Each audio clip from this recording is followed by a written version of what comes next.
Tonton bisa, kami mengajak Anda untuk berdialog kembali. Kali ini kami akan membahas tentang bahaya narkoba karena sekaligus juga memperingati Hari Anti Narkoba, pendengar. Dan memang Hari Anti Narkoba tanggal 26 Juni ya, walaupun sudah lewat begitu, tapi tanggal 1 Juli 2025 kami akan membahasnya kembali. Dan narkoba ini juga masih menjadi ancaman serius bagi generasi bangsa saat ini, pendengar, dan tidak hanya merusak kesehatan individu saja, tapi juga akan berdampak pada tantangan sosial, hukum, bahkan ekonomi gitu ya, dan juga keamanan masyarakat. Dan oleh karena itu penting juga bagi kita semua untuk memahami ancaman narkoba dan juga peran penegakan hukum dan pencegahannya akan seperti apa begitu. Bersama siang hari ini kami sudah hadirkan narasumber untuk Anda pendengar, yaitu Bapak Atik Aryosa SHMH, Kepala Seksi Bidang Tindak Pidana Umum dari studio kami RRI Banten. Kami langsung sapa. Selamat pagi Bapak.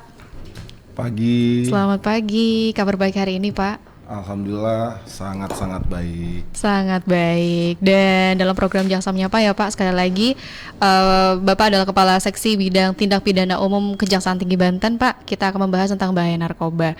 Sebetulnya sesuai dengan tema kita bahaya narkoba, ini seberapa bahaya sih Pak narkoba untuk generasi bangsa saat ini Pak? Ya tentunya mengapa dibilang sangat berbahaya, hal ini pun di dalam Asta Cita pun Pak Prabowo itu menegaskan bahwa dalam hal peredaran narkoba menjadi salah satu Asta Cita Presiden dan Wakil Presiden Pak Prabowo dan Pak Gibran. Begitu. Oke. Nah kemudian apa makna Hari Anti Narkoba Sedunia bagi institusi kejaksaan Pak di tanggal 26 kemarin? Maknanya Hari Anti Narkoba ini menurut saya bukan hanya untuk institusi kejaksaan saja ya, tapi adalah salah satu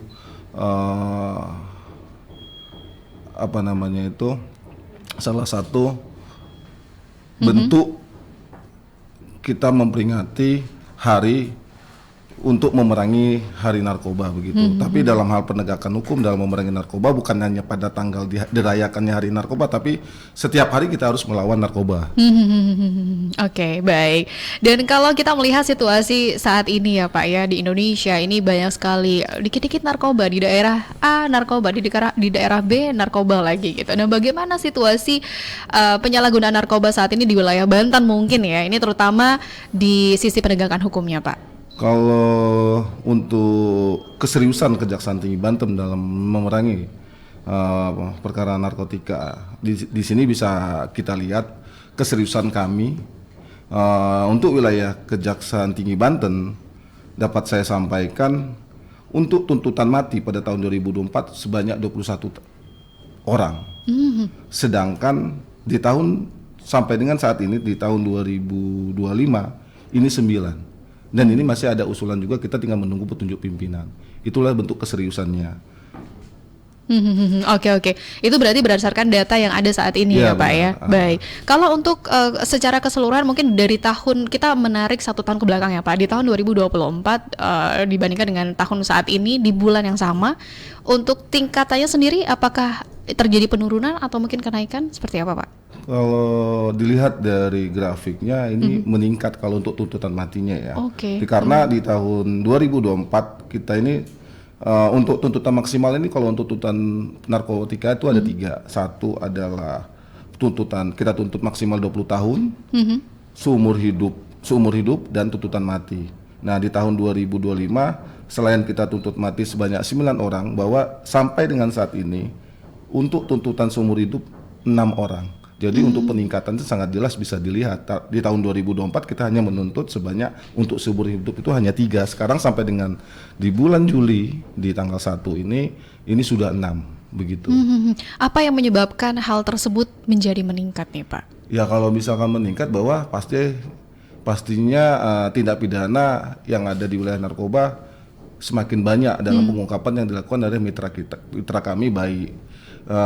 Jadi untuk mitra kami dalam penegakan hukum untuk bidang pidum, kami ini juga menerima SPDP 1 dari Polda Metro yang mana wilayah hukumnya itu sebagian Tangerang Raya, terus juga wilayah Polda Banten. Di sini pun juga kami juga menerima SPDP itu dari BNN RI pusat dan juga BNN provinsi begitu. Dan juga kami juga ada dari Mabes pun kami terima. Jadi memang perkara-perkara untuk mengapa meningkatnya pasti ya karena banyak pengungkapan yang dilakukan dari mitra-mitra kami dalam hal penegakan hukum dalam penegakan narkoba begitu. Oke, baik. Nah, untuk jenis-jenis narkotika kita tahu bahwa ada banyak sekali ya Pak ya. Tapi apa saja mungkin yang paling banyak ditangani oleh Kejati saat ini Pak? Kalau untuk Kejati Banten pasti yang merajai lah kalau dibilang itu adalah sabu lah. Oke.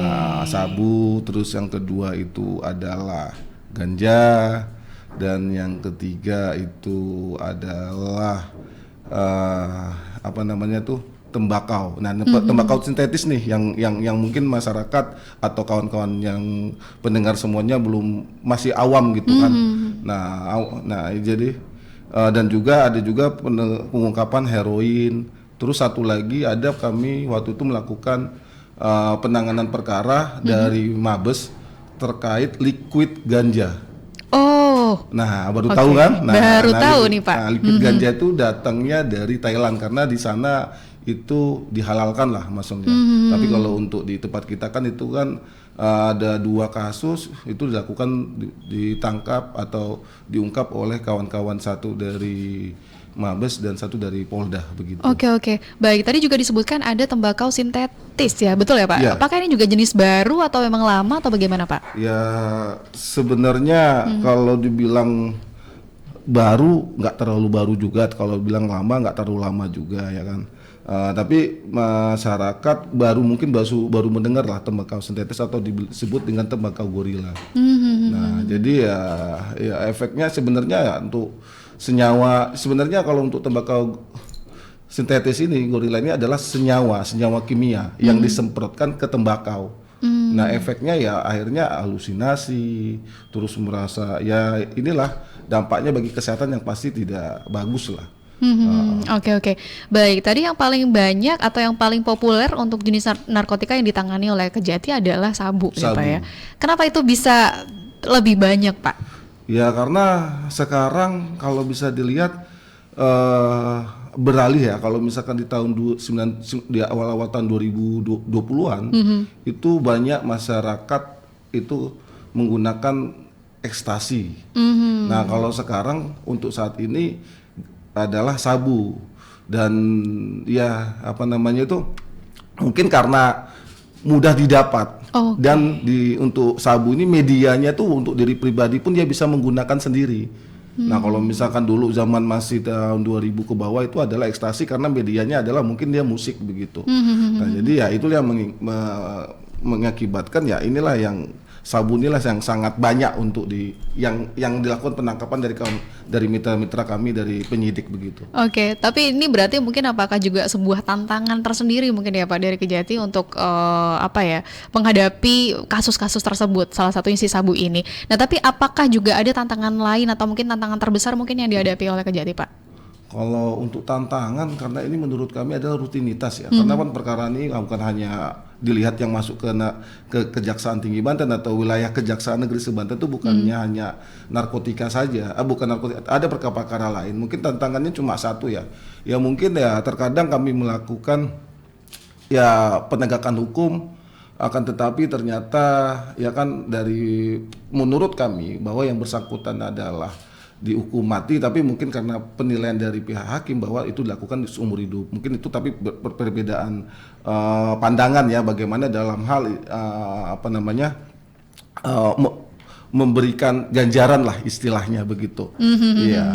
Kalau yang lain-lainnya untuk tantangannya lain yang menurut kami ya dibilang nggak terlalu lah ya, karena sudah tugasnya kejaksaan adalah selaku penuntut umum, inilah tugas yang kami lakukan sehari-harinya sebenarnya. Sudah menjadi rutinitas ya Pak ya, iya, benar. Kasus-kasus bermunculan. Oke. Nah untuk proses hukum Pak bagaimana dan terhadap pelaku tindak pidana narkotika saat ini, mulai dari penangkapan sampai dengan ke pengadilan, ini proses hukumnya seperti apa Pak? Apakah berbeda dengan kasus-kasus lain atau bagaimana? sama saja. Ya karena kan kita ketahui sama-sama kalau untuk pengungkapan dilakukan oleh penyidik yang mana bisa dilakukan oleh penyidik dari kepolisian, dari penyidik dari BNN, ya kan. Nah itu kalau untuk penuntutan adalah di ranahnya kami. Kalau misalkan kalau sudah dituntut ya kan oleh hakim, kemudian diserahkan ke lapas ya, untuk dibina begitu. Oke, baik. Berarti dari Kejati Banten ini tidak memiliki rehabilitasi dan lain sebagainya atau bagaimana, Pak? Kalau untuk rehabilitasi disampaikan bahwa Pak Kajati menginisiasi terjalinnya suatu kerjasama dengan pihak Pemprov. Hal ini guna untuk memfasilitasi warga Banten dalam hal dia dikategorikan selaku penyalahgunaan narkotika. Gitu. Yang mana tempat untuk pelaksanaan rehabilitasi ini kami kerjasama dengan Dinas Kesehatan DRSUD Banten dengan nama Balai Rehab Nabza. Begitu. Oke, baik. Gitu. Oke. Nanti kita akan bicara lebih banyak lagi, Pak, tentang bahaya narkoba dalam dialog siang ini Jaksa Menyapa di Selasa 1 Juli 2025. Dan pendengar mungkin Anda yang ingin juga bertanya, silakan di 08111450949. Kami akan segera kembali untuk Anda. RRI Digital dengan tampilan baru, berbagai konten kolaborasi dari berbagai program nasional, termasuk siaran Google Store dan App Store. RRI Digital.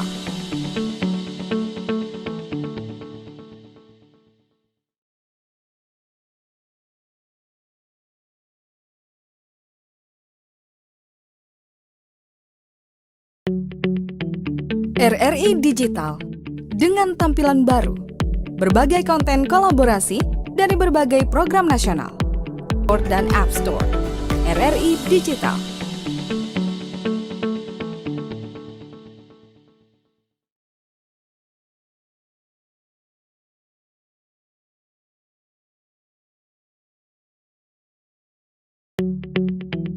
RRI Digital dengan tampilan baru, berbagai konten kolaborasi dari berbagai program nasional, termasuk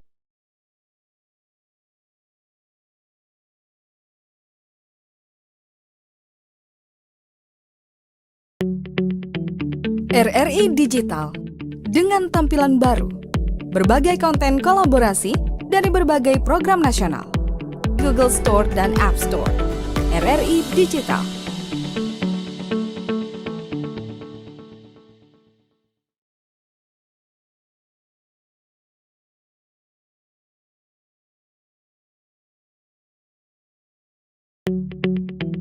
RRI Digital dengan tampilan baru, berbagai konten kolaborasi dari berbagai program nasional, termasuk siaran visual langsung, Store dan App Store.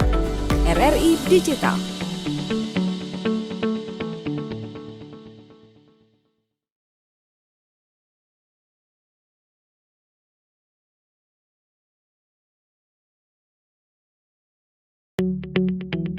RRI Digital dengan tampilan baru, berbagai konten kolaborasi dari berbagai program nasional, termasuk Google Store dan App Store.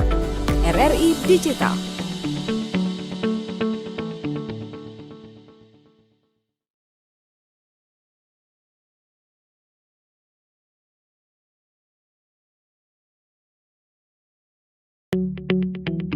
RRI Digital dengan tampilan baru, berbagai konten kolaborasi dari berbagai program nasional, termasuk App Store. RRI Digital.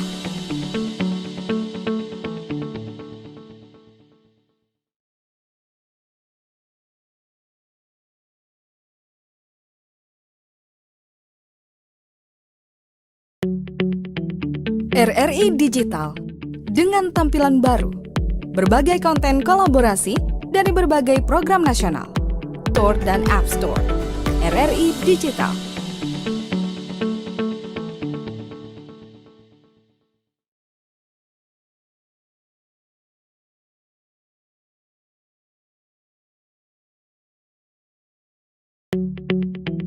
RRI Digital dengan tampilan baru, berbagai konten kolaborasi dari berbagai program nasional, termasuk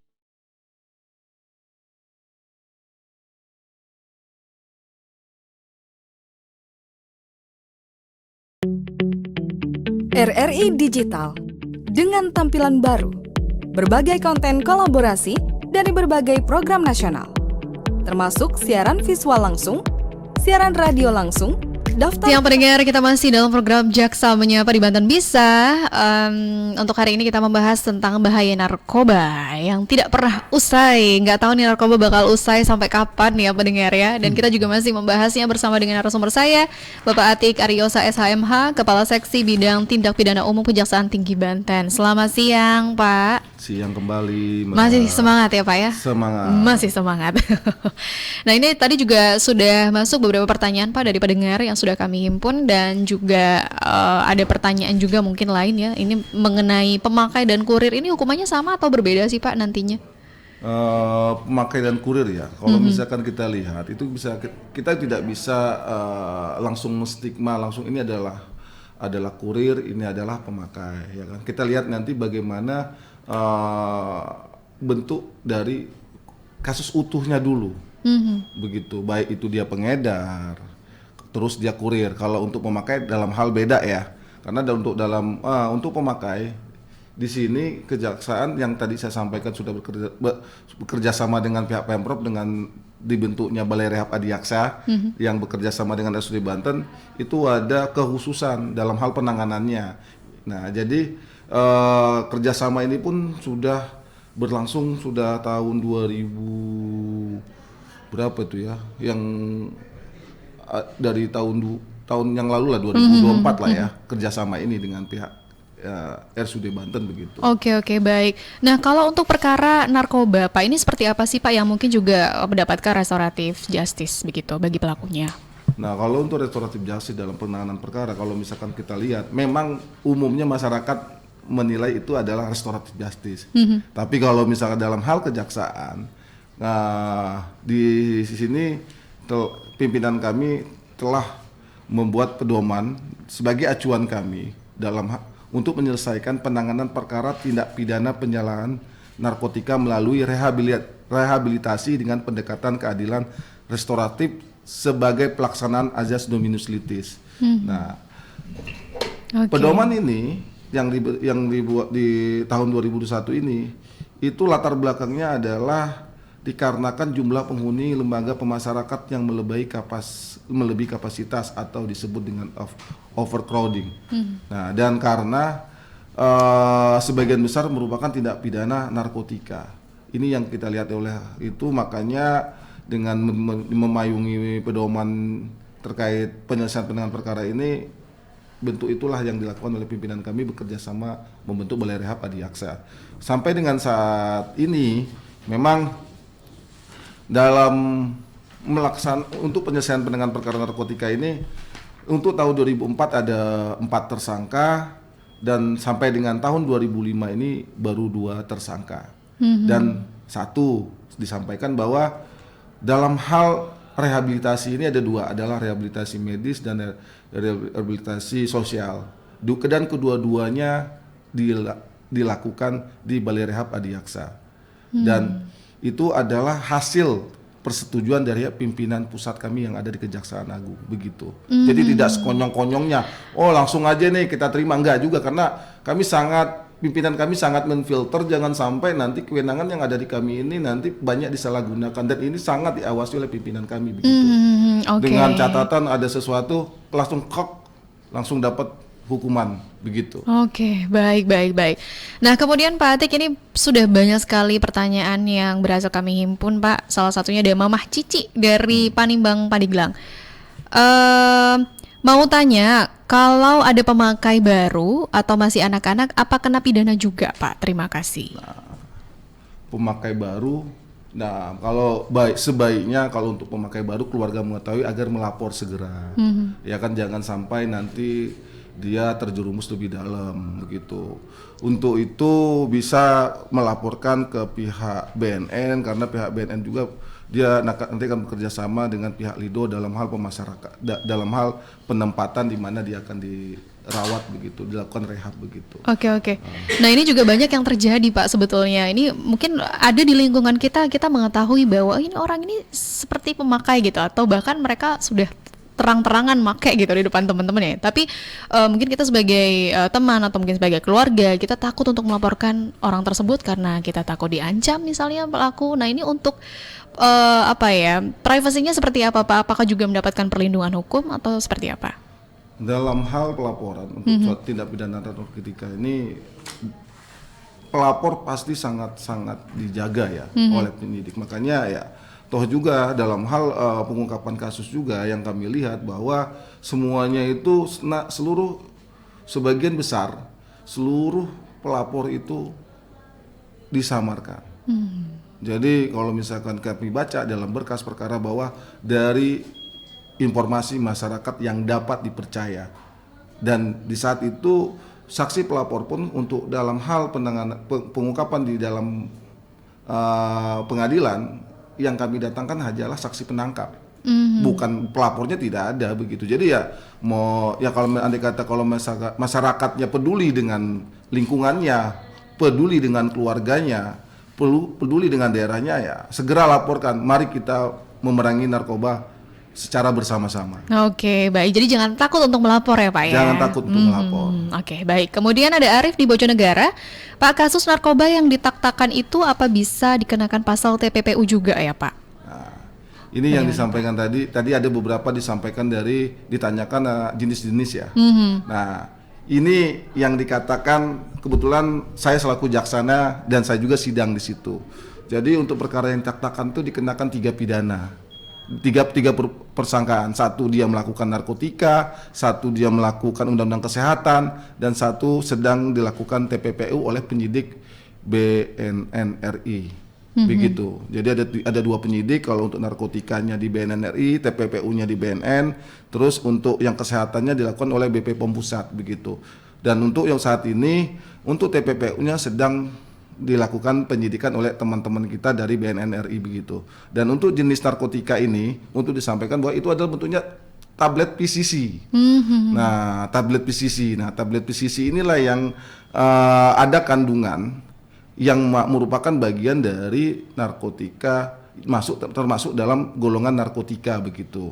Jadi masyarakat kalau misalkan mendengar ada PCC atau obat-obat PCC yang diperjualbelikan, itu adalah merupakan narkotika begitu. Oke, baik. Semoga terjawab ya Bapak Arif. Kemudian ada Bapak Iwan di Krenceng Cilegon. Kejadiannya sudah lama, sekitar 2018. Teman saya bukan pemakai, dia cuma kejebak aja pas lagi kumpul ada penggerbekan.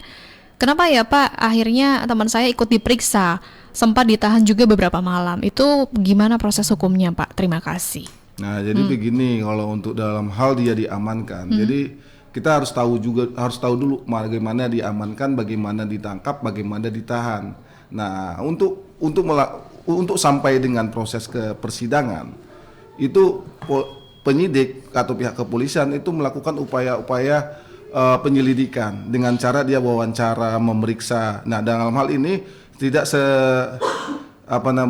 serta-merta diketahui langsung percaya, oh Pak saya cuma ada di situ, makanya dilakukan pendalaman untuk mengetahui apakah yang bersangkutan mengetahui atau terlibat. Dan hal ini pun juga kan dia kan dilindungi hukum juga, nggak serta-merta langsung dituduh kan, makanya dimintai keterangan, makanya diamankan, diambil keterangannya. Kalau misalkan dia terlibat dan mengetahui, ya pasti ada konsekuensi hukumnya dong. Nah, kalau misalkan semuanya kita mempercayai nih, Pak saya tidak melakukan, Pak saya tidak melakukan, bagaimana negara kita ini? Bagaimana wajah hukum kita? Masa langsung percaya? Jadi ya itu adalah proses-proses penegakan hukum yang dilakukan oleh kawan-kawan dari pihak penyidik, khususnya kepolisian begitu.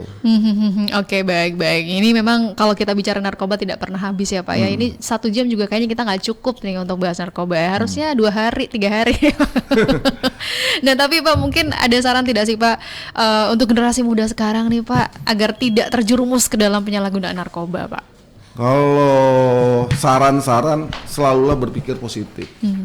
Sayangi keluarga, masih banyak hal baik yang dapat dilakukan di tengah-tengah masyarakat. Begitu.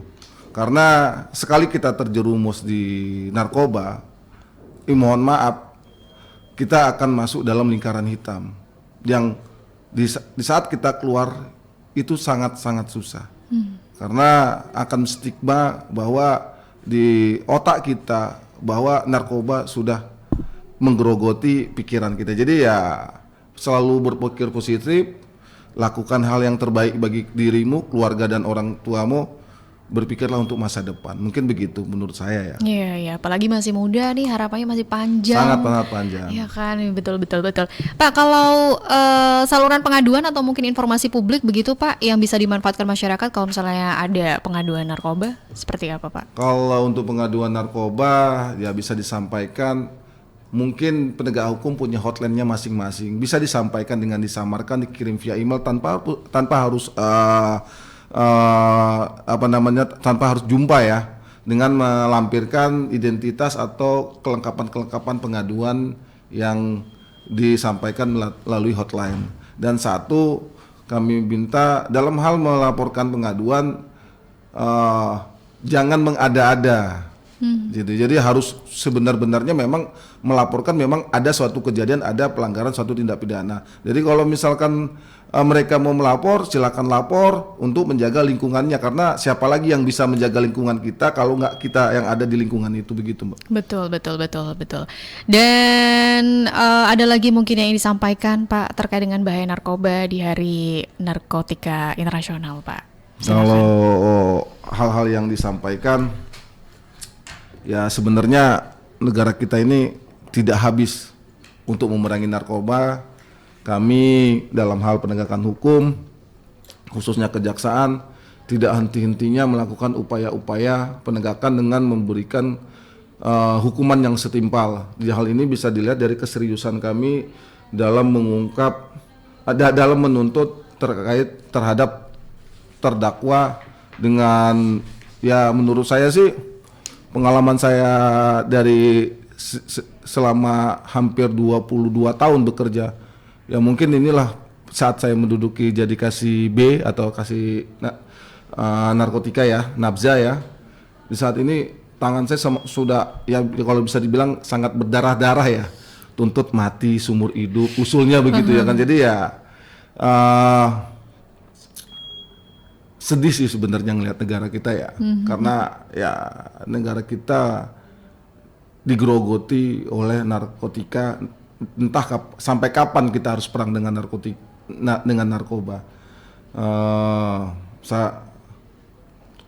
Yang pasti kepada masyarakat, saya minta kepada masyarakat, pedulilah dan marilah kita perang bersama-sama melawan narkoba. Oke, siap. Dan ini adalah tugas kita bersama ya Pak ya, bukan hanya dari Kejati, bukan hanya dari kepolisian, bukan hanya dari BNN, tapi seluruh lapisan masyarakat. Baik, kalau begitu terima kasih Pak untuk dialog siang kita Pak dalam program Jaksa Menyapa Banten Bisa untuk hari ini tentang tema bahaya narkoba. Bapak Atik Aryosa SHMH, Kepala Seksi B Bidang Tindak Pidana Umum Kejaksaan Tinggi Banten. Selamat siang dan selamat beraktivitas kembali. Salam sehat selalu. Assalamualaikum warahmatullahi wabarakatuh. Waalaikumsalam warahmatullahi wabarakatuh. Dan demikian mendengar untuk dialog Jaksa Menyapa untuk siang hari ini. Nanti di pukul 11 waktu Indonesia Barat kami akan mengajak Anda untuk bergabung bersama program 3 RRI siaran sentral dari Jakarta untuk menyimak dinamika olahraga. RRI Digital dengan tampilan baru, berbagai konten kolaborasi dari berbagai program nasional, dan App Store. RRI Digital.